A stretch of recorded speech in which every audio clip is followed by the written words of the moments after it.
Do you know that pain you feel every morning when you wake up? That stiffness in your hands that takes 20, 30 minutes to loosen up. You get out of bed and it feels like your body aged 10 years overnight.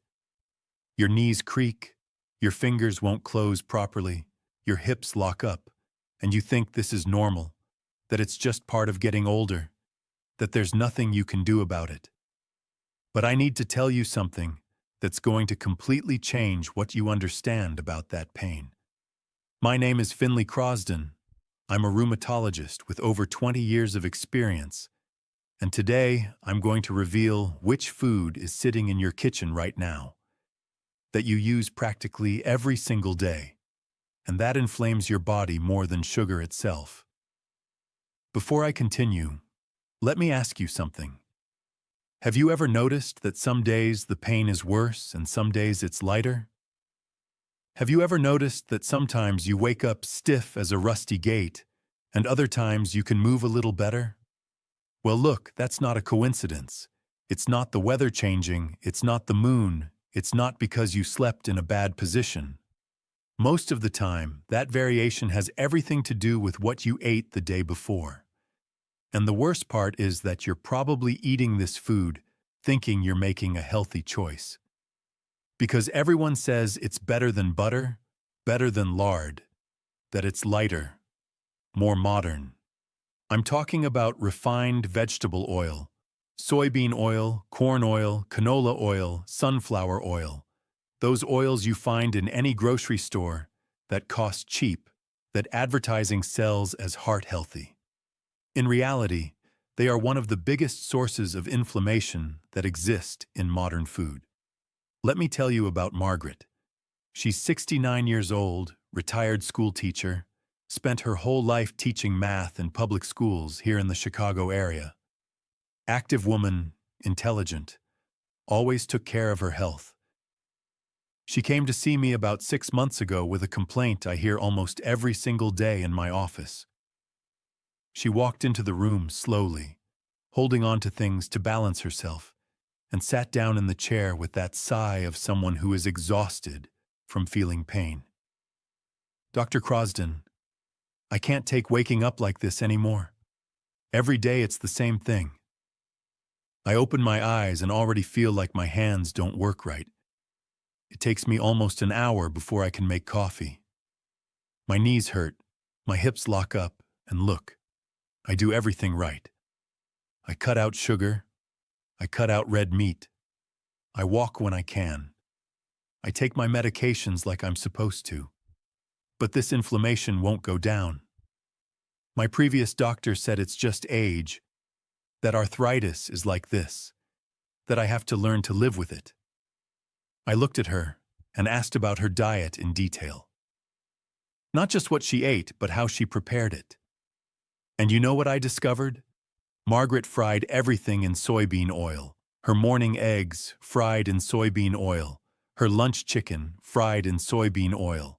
Her sautéed zucchini in soybean oil.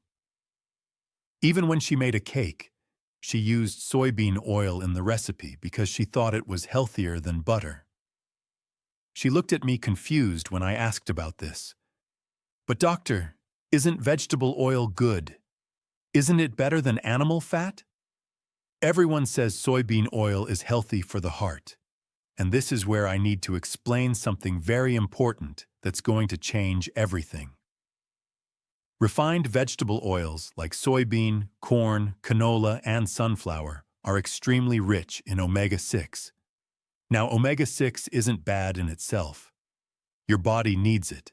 The problem is the amount. The human body was designed to function with a ratio of roughly 1:1, or maximum 1:4, between omega-3 and omega-6. 1:1 means that for every gram of omega-6 you eat, you should be eating 1 gram of omega-3. But do you know what ratio most people consume today? 1:20, 1:30. Some people reach 1:50.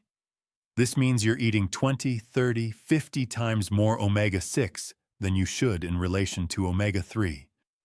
And why is this such a serious problem? Because excess omega-6 in the body transforms into substances called inflammatory prostaglandins and leukotrienes. These substances are like soldiers that attack your own joints. They send signals to your immune system saying something is wrong, that it needs to inflame, that it needs to attack. And your body obeys. It inflames. It attacks. It destroys cartilage. It causes pain. It causes swelling.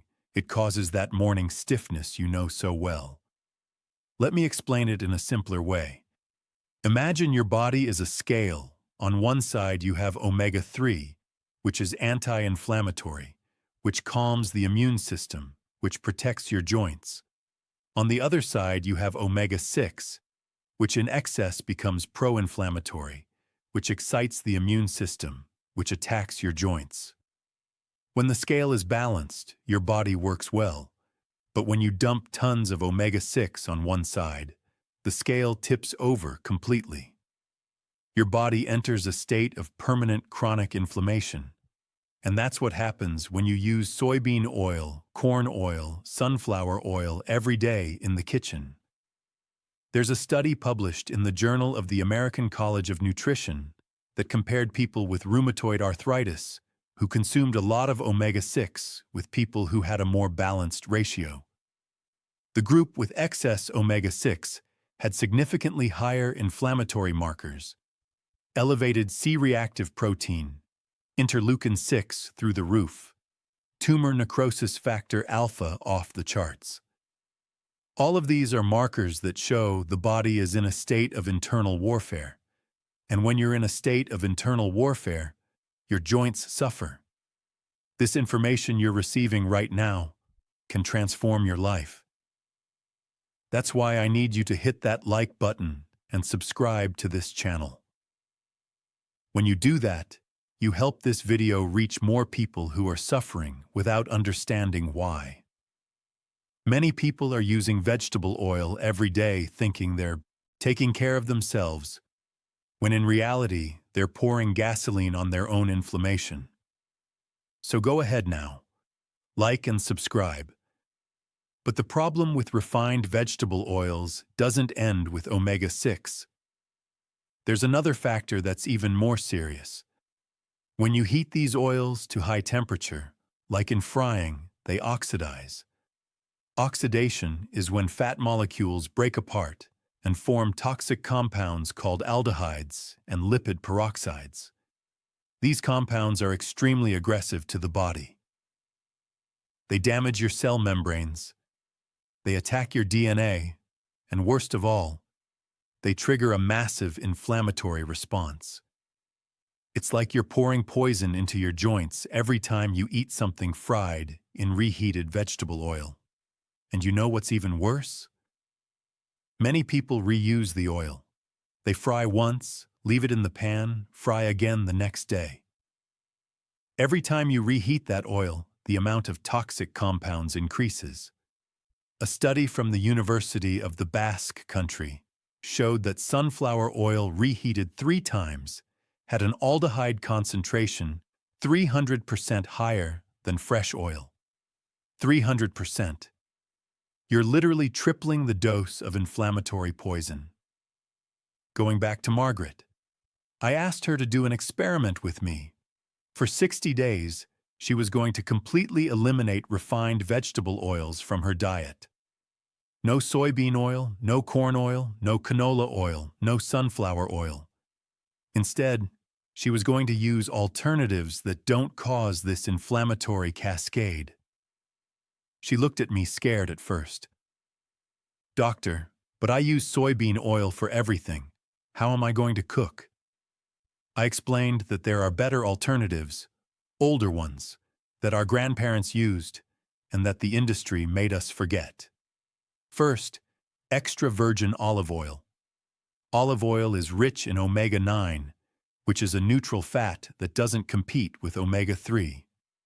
Additionally, olive oil has compounds called polyphenols that are natural anti-inflammatories. One of these compounds, called oleocanthal, has an effect similar to ibuprofen in fighting inflammation. Studies show that regular consumption of extra virgin olive oil reduces inflammatory markers in the blood. But pay attention, olive oil is for using at low temperature or cold. For salads, for finishing dishes, for sautéing on low heat. It's not for high-temperature frying, and it has to be real extra virgin, not those oils mixed with other oils that they sell cheap at the supermarket. Second, real butter. Yes, butter, the kind your grandmother used. Butter was demonized for decades, but recent studies show that natural saturated fat isn't the villain they painted it to be. Butter has a fatty acid composition that's much more stable than vegetable oil. It can handle higher temperatures without oxidizing as much. And it doesn't have that brutal excess of omega-6. Third, lard. I know it sounds crazy, but hear me out. Lard has a much more balanced fat ratio than soybean oil. It's composed mainly of monounsaturated fat, the same as olive oil, and it can handle frying without forming as many toxic compounds. Your great-grandmothers fried everything in lard and didn't have this arthritis epidemic we see today. Lard was demonized along with other animal fats, but the most recent studies show it's much safer than refined vegetable oils. You can find it at butcher shops, some grocery stores, and it's quite affordable. Fourth, coconut oil. Coconut oil is composed of medium-chain saturated fats that are very stable. It can handle high temperature without oxidizing. It doesn't have excess omega-6.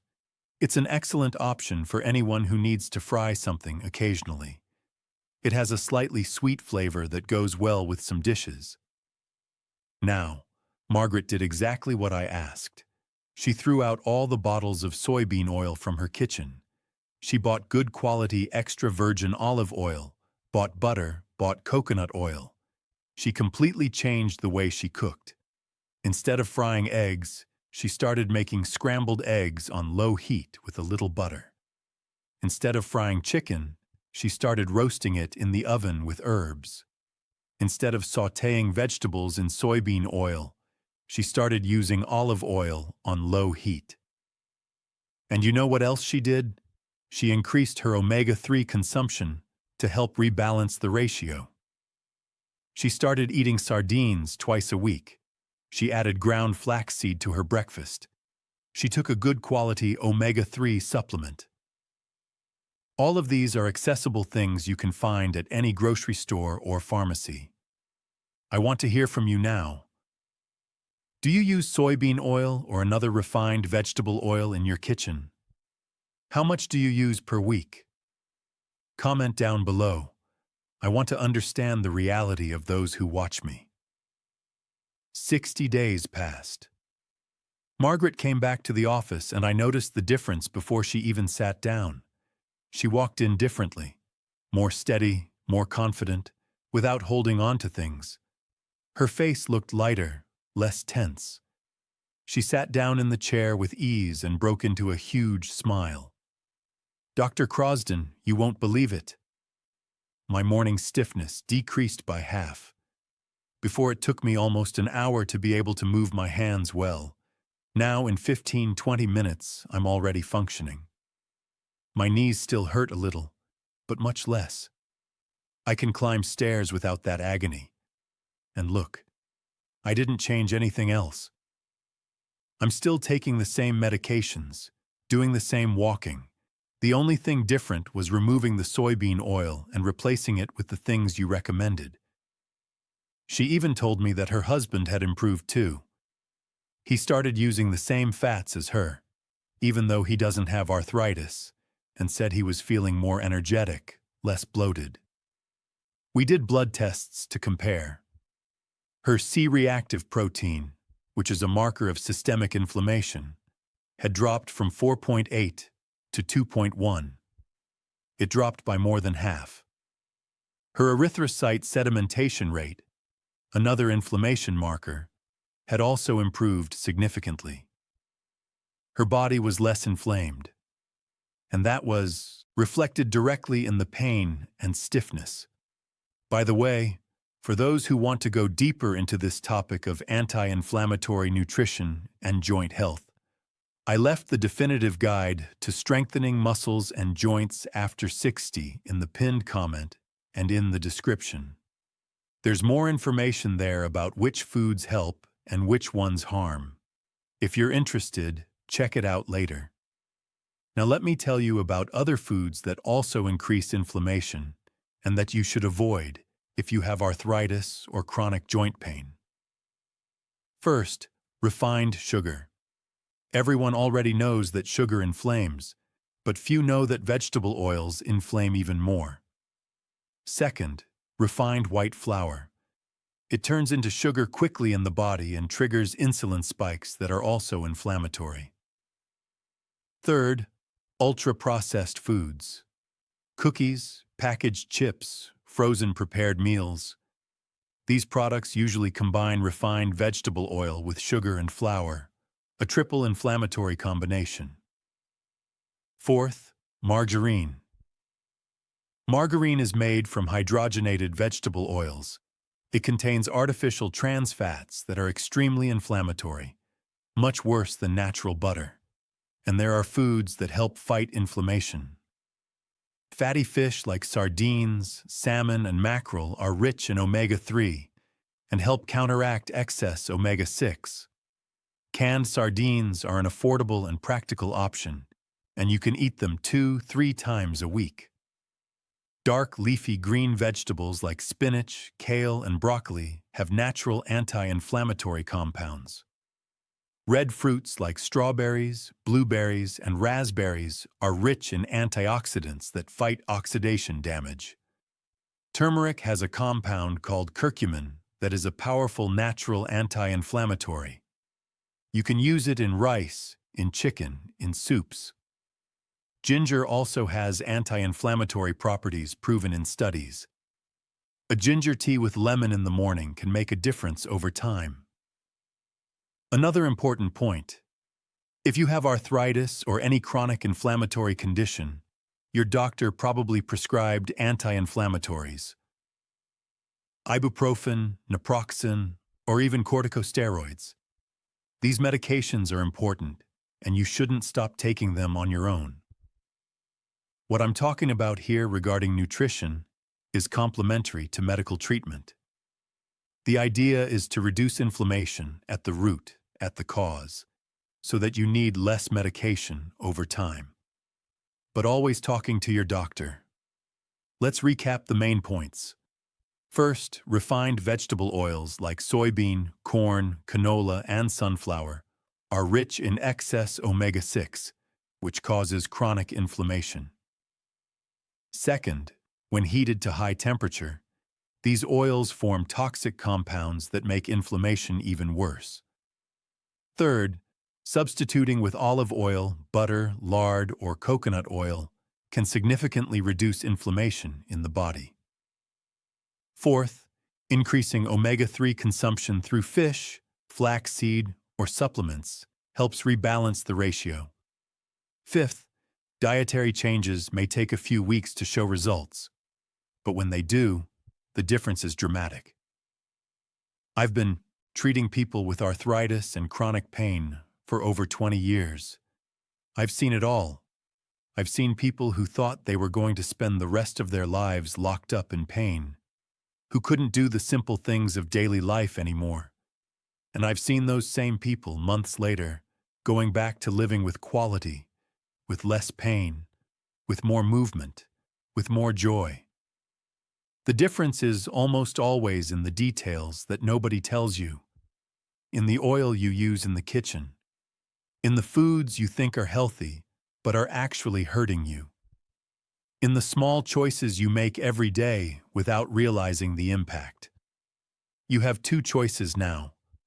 First, you keep using soybean oil, keep frying everything, keep thinking there's no solution, that arthritis is just like this, that you have to live with the pain, and in 6 months, a year, you're still waking up stiff, in pain, not understanding why. Second choice, you apply what you learned today. You throw out the refined vegetable oil. You buy olive oil, butter, coconut oil. You change the way you cook. And in 60 days, just like Margaret, you could be waking up with less stiffness, less pain, more freedom of movement. The decision is yours. Text this video to that friend who suffers from arthritis. That person who always complains about joint pain, about morning stiffness. Your brother, your sister, your neighbor who you know is suffering. You can literally change someone's life by sharing this right now. Thanks for watching all the way through. I truly appreciate you being here with me. See you in the next video. Take good care of your joints. Stay strong, stay healthy, and keep moving forward.